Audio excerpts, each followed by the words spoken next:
waktu berapa Oleh, lama bisa panen? assalamualaikum. Ini dengan bapak siapa saya berbicara? Waalaikumsalam warahmatullahi Iya. wabarakatuh. Ini dengan bapak siapa, Pak? Ya, saya Ruslan. Mm-mm.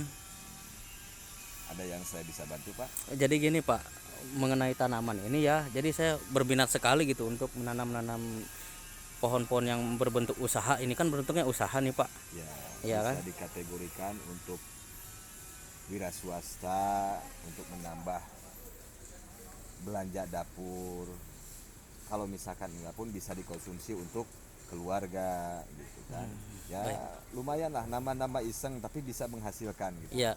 Oke, Pak. Ini yang di belakang Bapak ini pohon sejenis pohon kangkung nih ya, Pak ya. Ya. Ya kan, untuk pohon kangkung tersebut ini menggunakan vitamin apa obat-obatan gitu biar nggak kena hama, Pak. Ya, ini saya jelaskan satu persatu dulu ya. Ya, Pak, baik. Ini kita tanaman sistem hidroponik. Apa yang disebut dengan hidroponik gitu kan? Hidroponik itu tanaman yang tidak menggunakan pestisida gitu. Jadi bisa dikonsumsi secara langsung, itu tidak ada unsur pengaruhnya dari jenis kimianya itu sendiri. Jadi kita tidak pakai non kimia. Jadi kita ini khusus organik, bisa dikategorikan gitu. Ini bisa dikonsumsi tanpa ada efek sampingnya dari pestisida tersebut. Oke, dari baik, kimia Pak. tersebut gitu. Untuk pohon kangkung ini udah selesai ya, Pak. Nah, Ya. sekarang ini yang di depan Bapak ini pohon-pohon apa ini, Pak? Nah, ini ada dua jenis tanaman. Pertama tanaman sayur sejenis pakcoy. Hmm, Yang kedua itu Sanghoy. apa namanya samho ya. Samho. Samho itu bisa dikategorikan sawi putih gitu. Hmm. Nah, ini baru berumur kisaran 1 sampai 2 minggu. Jadi masih lama untuk dipanen. Oh. Baik, Pak, untuk dipanen ini membutuhkan berapa bulan, beberapa minggu atau beberapa ini? Ya, kurang lebih ini 40 sampai 50 hari bisa panen. Kalau untuk sayuran pakcoynya ya, kalau untuk sawi putihnya itu kita dilihat dari struktur tanaman ini sendiri. Entar dia kalau misalkan udah siap panen ya kita bisa panen. Oke, baik.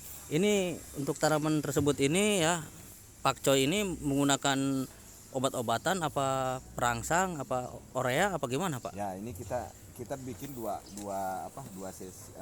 ini ya. Bisa dikatakan ini semi organik. Ya.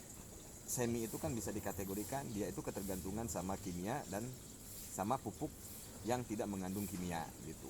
Kenapa? Kalau untuk rangsangan untuk pertumbuhan ini kita membutuhkan sejenis kimia urea, NPK, TSP, KCL dan sejenisnya. Itu untuk merangsang pertumbuhan si tanamannya itu sendiri. Nah, ini kisaran umur baru setengah 1 mingguan lah, dua mingguan. 2 minggu. Ya. Baik, Pak, ini saya rasa sudah cukup. Nah, sekarang di belakang Bapak lagi ini ada yang kecil-kecil. Ini apa nih, Pak? Yang di kotak-kotak itu, Oh, Pak? ini Iya. namanya media semai, media tanam sebelum dipindahkan ke Kotak ini. ke tanaman tempat tanamnya itu sendiri gitu. Jadi dari awalnya dari bini sendiri kita taruh di kayak ini kan kayak busa. Busa ini kan media semainya kalau misalkan untuk hidroponik gitu kan. Nah, mungkin itu butuh proses, kalau misalkan saya jelaskan sekarang mungkin nggak lama gitu kan. Ya mungkin ini secara garis besarnya aja. Sistemnya seperti begini. Secara simpel ya, Pak ya. Kalau misalkan ini udah tumbuh dia 3 sampai 4 daun dari media tanam baru kita Pindahkan ke sini. lahan, gitu. Oh ya. Nah, untuk proses dia pertumbuhan di sini kita hanya bisa mengandalkan nutrisi yang berupa cairan.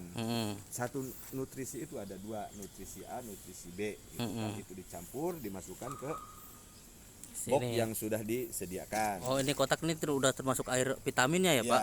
Itu udah termasuk air nutrisi gitu kan. Di antara 2 jenis tadi yang udah diaduk kita campurkan dengan air yang kapasitasnya 100 liter air gitu. Ini untuk semua tanaman di sini. Kita nggak usah ngasih apa-apa lagi, cuman kita harus bisa mengontrol dari boxnya ini sendiri. Kalau misalkan dia ada penyusutan berarti kita harus ada penambahan. Iya. Nah, kalau misalkan udah standarnya segini ya udah kita biarkan aja gitu. Dia ntar bisa tumbuh dengan sendirinya. Baik Pak, untuk kangkung tersebut ya, ini kan sudah lumayan besar, ini sudah bisa dipanen apa belum Pak? Ini belum masuk kriteria untuk pasca panen ya. Gitu kan, ini masih ada waktu gitu kan. Kalau untuk kangkung sendiri paling itu kisaran 28 sampai 30 hari sebulan lah gitu bisa panen. Ini kan belum mencukupi 1 bulan. Iya. Jadi masih bisa dia angka apa untuk tumbuh gitu. Nah untuk ini Pak, saya mau nanya lebih lanjut. Nah Bapak mendalami usaha ini udah berapa tahun, berapa bulan Pak? Ya ini sih terinspirasi ya Pak, daripada Iya. kita istilahnya ada banyak waktu luang gitu kan. Saya inisiatif gitu kan untuk mengembangkan apa yang bisa dalam diri saya gitu kan, untuk mengembangkan budidaya sayuran ya sejenis kangkung inilah gitu. Oke, baik Pak. Saya rasa kan ini untuk kangkung dan pakcoynya ini kan sudah cukup nih Pak. Nanti kita lihat ke tanaman-tanaman lain yang boleh Pak. Boleh. Oke. Baik pemirsa, bentar lagi kita akan melihat tanaman-tanaman yang jenis-jenisnya ya, termasuk tomat. Di sini ada cabai-cabean ya kan. Nah, saya bertemu dengan pemiliknya langsung, dengan Bapak Ruslan ya. Jadi ikuti channel saya terus, channel Dede ya. Jangan lupa tap dan subscribe channel saya. Ya, assalamualaikum.